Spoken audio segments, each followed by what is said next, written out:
यदि आपको भारत को जानना है, यदि आपको भारतीय दर्शन को जानना है, यदि आपको भारत के आध्यात्मिक संपदा को जानना है, यदि आपको भारत के धर्म एवं संस्कृति को जानना है, यदि आपको विश्व धर्म सम्मेलन के बारे में जानना है, तो आपको भारत के नहीं विश्व के एक ऐसे महान व्यक्तित्व के बारे में, एक महान विभूति के बारे में, जिसको एक राजनीतिक सन्यासी की संज्ञा दी गई थी, जिसको एक युवा सन्यासी की संज्ञा दी गई थी, उसके बारे में जानना अनिवार्य होगा।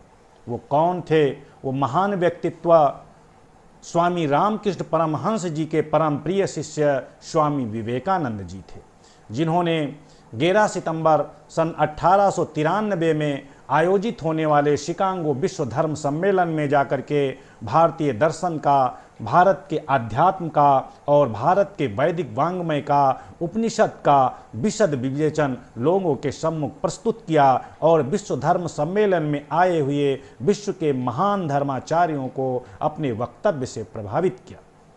लेकिन जन सामान्य ये सोचता है कि स्वामी विवेकानंद जी ऐसे पहुंच गए होंगे शिकागो विश्व धर्म सम्मेलन में, आराम से यहाँ से चले होंगे और शिकागो विश्व धर्म सम्मेलन में पहुँच गए होंगे, उन्होंने अपना वक्तव्य दे दिया होगा। ऐसा नहीं था। विश्व धर्म सम्मेलन में जाने से पहले स्वामी विवेकानंद जी को अनेक कठिनाइयों का सामना करना पड़ा। उनके सामने असंख्य अनेक अड़चनें आईं, बार बार रुकावटें आईं, बार बार बाधाएं आईं जो उनको रोक रही थीं। लेकिन स्वामी विवेकानंद जी के आत्मविश्वास ने, उनकी दृढ़ इच्छा ने उनको शिकागो विश्व धर्म सम्मेलन में किस तरह से वहाँ पर प्रस्तुत किया, किस तरह से वहाँ पर वो पहुँचे। मैं वहाँ पहुँचने से पहले उनके यात्रा में आने वाली कठिनाइयों का वर्णन करता हूँ कि किस प्रकार से विश्व धर्म सम्मेलन में जाने से पहले स्वामी जी के यात्रा में अनेक कठिनाइयाँ आईं और उन कठिनाइयों से लड़ते हुए वो जाकर के विश्व धर्म सम्मेलन में पहुँचे। सबसे पहले कठिनाई ये आई, विश्व धर्म सम्मेलन में जाने के लिए मद्रास में स्वामी जी के अनुयायियों ने, भक्तों ने कुछ पैसों को एकत्रित किया, लेकिन वो पैसे मात्र 500 रुपये इकट्ठे हुए और 500 रुपये में वहाँ पहुँचना संभव नहीं था। ऐसी स्थिति में स्वामी जी ने उस पैसे को लोगों में, अनाथों में, गरीबों में बांट देने का निर्णय लिया कि इतने पैसे में यात्रा पूरी नहीं हो सकती है, अतः इस पैसे को वापस कर दिया जाए, लोगों को, अनाथों को और असहायों को वितरित कर दिया जाए। पहली कठिनाई तो सबसे पहले मद्रास में ये आई। लेकिन दूसरी कठिनाई देखिए क्या आती है। दूसरी कठिनाई 13 फरवरी 1893 में हैदराबाद के प्रधानमंत्री असम शाह के कार्यालय में नरेंद्र कृष्ण व शिवराज बहादुर ने अमेरिका जाने के लिए स्वामी जी के प्रति एक विशेष उत्साह और जोश को प्रकट किया, लेकिन वो भी स्वामी जी के जाने में कोई धन की व्यवस्था नहीं कर सके, मात्र कोरी कल्पना रह गई। दूसरी कठिनाई ये आई, उनसे निराशा लगी। तीसरी कठिनाई फिर उत्पन्न होती है। हैदराबाद में ही सेठ मोतीलाल के नेतृत्व में कई व्यापारियों ने अमेरिका जाने हेतु उत्साह प्रकट किया कि स्वामी जी अमेरिका जाएं, विश्व धर्म सम्मेलन में सम्मिलित हों, लेकिन उन्होंने केवल उत्साह ही प्रकट किया और उन्होंने धन की कोई व्यवस्था नहीं की, धन की कोई व्यवस्था नहीं कर सके।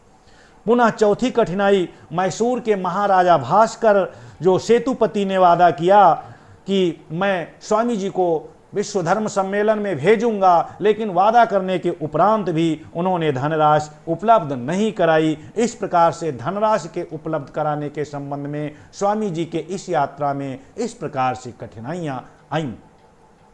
इसी बीच में सन 1892 में खेतड़ी के महाराजा के यहाँ उनके स्वामी जी के आशीर्वाद से पुत्र जन्म हुआ था और पुत्र जन्म होने के कारण खेतड़ी के महाराजा ने अपने मुंशी जगमोहन लाल जी को 21 अप्रैल 1893 को स्वामी जी को वहां पर लाने के लिए अपने मुंशी को वहां पर भेजा और स्वामी जी को लाने के लिए जब वहां पर गए तो 10 मई स्वामी जी को उन्होंने ये बातें बताई कि महाराजा ने आपको बुलाया है, आपका चलना अनिवार्य है।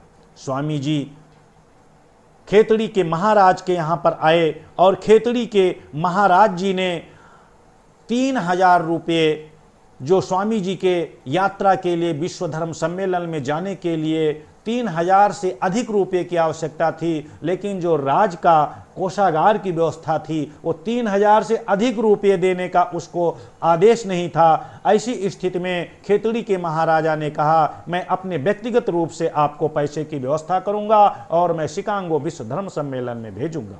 इस प्रकार से खेतड़ी के महाराजा जी ने स्वामी विवेकानंद जी को विश्व धर्म सम्मेलन के लिए तैयार किया और उनके जो स्वामी खेतड़ी के महाराजा जी के जो मुंशी जी थे जगमोहन लाल जी, वो ले जा करके और उनको मुंबई तक पहुँचे।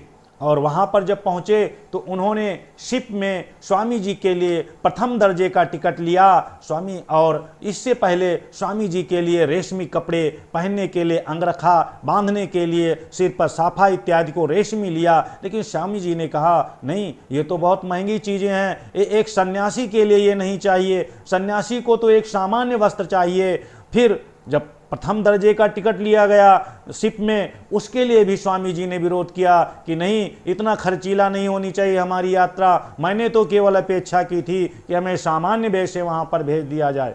इस पर खेतड़ी के महाराजा के मुंशी ने समझाया, नहीं स्वामी जी, आप एक सामान्य व्यक्ति बन करके नहीं जा रहे हैं, आप महाराजा के गुरु हैं। यदि आप ऐसे वैसे ड्रेस में जाएंगे, आप इस तरीके से सीट पर बैठ करके जाएंगे तो इससे महाराजा के गुरु का अपमान होगा। ऐसा कहने पर, उनके अनुनय विनय करने पर तब स्वामी जी ने उन वस्त्रों को, रेशमी वस्त्रों को, उसको लिया। उधर मार्ग वे के लिए टॉमस कुक से ट्रेवलर्स चेक खरीदी गई थी। दुर्भाग्यवश वो ट्रेवल चेक भी खो गया। अगली कठिनाई ये आई, और ट्रेवल चेक भी स्वामी जी से खो गया। और जब राजा को इसकी सूचना तार इत्यादि के द्वारा दी गई तो उन्होंने फिर वहां पर किसी तरीके से पैसे की व्यवस्था कराई। अब स्वामी जी ने प्रस्थान कब किया? स्वामी जी ने 31 मई सन 1893 को पेनिनसुला जहाज से स्वामी जी ने विदेश यात्रा के लिए मुंबई के समुद्र तट से विदा लिया और जापान में यह जहाज बदला गया।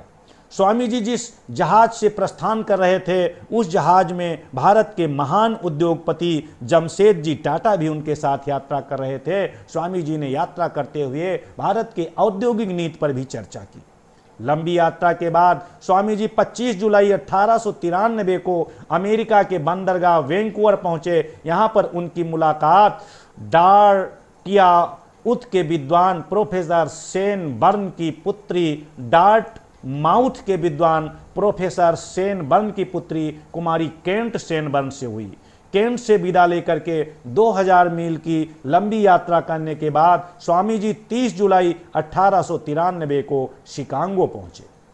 और जब वो शिकागो पहुंचे तो हार्वर्ड विश्वविद्यालय के प्रोफेसर राइट से स्वामी जी की जो है मुलाकात हुई और स्वामी जी से और प्रोफेसर राइट से धर्म, दर्शन, साहित्य, संस्कृत, अध्यात्म पर विशेष चर्चा हुई। और जब विशेष चर्चा हुई तो प्रोफेसर राइट ने कहा, आप तो शिकागो विश्व धर्म सम्मेलन में शामिल होने के लिए आए होंगे। लेकिन वहां पर एक नई बात उत्पन्न होकर के आई। स्वामी जी ने कहा, मैं धर्म सम्मेलन में तो शामिल होने के लिए आया ही था, लेकिन यहाँ पर पता चला है कि जिसको भारत के एक रजिस्टर्ड सभा के द्वारा, एक रजिस्टर्ड धार्मिक संस्था के द्वारा वहाँ से नॉमिनेट किया जाएगा, वही यहाँ पर सम्मेलन में भाग ले सकता है। अब तो हमारे लिए ये भी एक समस्या उत्पन्न होती है। अगली कठिनाई स्वामी जी के यात्रा में विश्व धर्म सम्मेलन में ये भी उत्पन्न हो गई। लेकिन प्रोफेसर राइट ने कहा, उन्होंने वहीं पर उद्घोषणा की,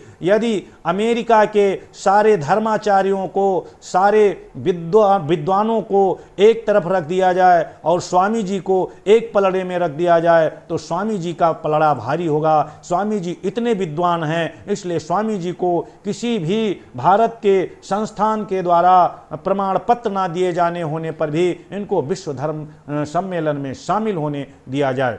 उन्होंने कहा कि सूर्य को कभी भी अपने प्रकाश को लोगों को वितरित करने के लिए प्रमाण पत्र की आवश्यकता नहीं होती है। इस प्रकार से स्वामी जी को प्रोफेसर राइट ने विश्व धर्म सम्मेलन में शामिल होने के लिए आश्वस्त किया। और विश्व धर्म सम्मेलन के जो एक बहुत बड़े अधिकारी थे, उनका नाम बरोज था। प्रोफेसर राइट ने बरोज जी का एड्रेस स्वामी विवेकानंद जी को दिया, लेकिन दुर्भाग्यवश क्या हुआ कि प्रोफेसर बरोज का भी वो एड्रेस स्वामी जी से खो गया। और स्वामी जी शिकागो में ट्रेन से यात्रा करते हुए जिस स्थान पर उतरे, उस स्थान पर जर्मनी भाषा बोली जा रही थी, जिससे इनके द्वारा इंग्लिश की भाषा को लोग समझ नहीं पा रहे थे, उनकी भाषा को ये नहीं समझ पा रहे थे। ऐसी स्थिति में अब स्वामी जी को एक होटल में रुकना था, होटल का कोई एड्रेस नहीं बता पा रहा था। ऐसी स्थिति में स्वामी जी एक पेड़ का ओट लेकर के और उसी के आश्रय लेकर के वहीं पर टिक गए और वो भगवान के सहयोग की प्रतीक्षा करने लगे। लेकिन इसी बीच में अपने घर से एक धनाढ्य महिला ने स्वामी जी को देखा कि इस प्रकार के वस्त्र को पहने हुए एक व्यक्ति बैठा हुआ है। वो आई और स्वामी जी को ये समझ करके कि ये विश्व धर्म सम्मेलन में शामिल होने के लिए भाग लेने आए होंगे, वो अपने घर पर ले गई और वहाँ पर इनको नित्य क्रिया इत्यादि से निवृत्त करवाने के बाद सूक्ष्म जलपान और भोजन इत्यादि को कराया। और भोजन इत्यादि करवाने के बाद उस महिला का नाम था श्रीमती हेल। श्रीमती हेल विश्व धर्म सम्मेलन से पूर्ण परिचित थी और स्वामी जी को श्रीमती हेल विश्व धर्म सम्मेलन के कार्यालय में लेकर के गई और कार्यालय में ले जा करके वहाँ पर स्वामी जी का लोगों से परिचय हुआ, पंजीयन इत्यादि हुआ। इस प्रकार से हम देखते हैं कि शिकागो विश्व धर्म सम्मेलन में सम्मिलित होने से पहले स्वामी जी ने कितनी कठिनाइयाँ झेली, उस धार्मिक यात्रा के लिए उनको कितनी परेशानियां उठानी पड़ी, कितनी कठिनाइयों का सामना करना पड़ा। लोगों को इस तरीके से किसी के वक्तव्य में सुनने में लगता है कि स्वामी जी तो यहाँ से चले होंगे और वहाँ पर तुरंत जाकर के शिकागो विश्व धर्म सम्मेलन में 11 सितंबर 1893 को आराम से पहुँच गए होंगे। लेकिन नहीं, जो हमारे महान विभूतियाँ थीं, जो हमारे ऋषि थे, जो हमारे सन्यासी थे, जो हमारे महान व्यक्तित्व थे, उनको इस प्रकार से कठिनाइयों को उठाना पड़ा। और इस प्रकार से कठिनाइयों को सहन करते हुए फिर हमारे महान व्यक्तित्व, महान सन्यासी भारत के आध्यात्मिक संपदा को, भारतीय दर्शन को, वेद को, उपनिषद को विश्व धर्म सम्मेलन में पूरे ओज के साथ रखने वाले अपने वक्तव्य को स्वामी जी वहां पर पहुंचे और इस प्रकार की कठिनाइयों के साथ उन्होंने अपना वक्तव्य प्रस्तुत किया। अगले वीडियो में वहाँ पर कौन कौन से वक्तव्य स्वामी जी ने दिए, वहाँ कैसी स्थिति थी, विश्व धर्म सम्मेलन की क्या स्थिति थी, विश्व धर्म सम्मेलन जहाँ जिस स्टेडियम में हो रहा था वहाँ की क्या स्थिति थी, और स्वामी जी के एक विशद जीवन परिचय का भी हम आप लोगों का वीडियो उपलब्ध कराएंगे। धन्यवाद। और स्वामी विवेकानंद जी और उनके परम पूज्य गुरु देव रामकृष्ण परमहंस को कोटि कोटि प्रणाम।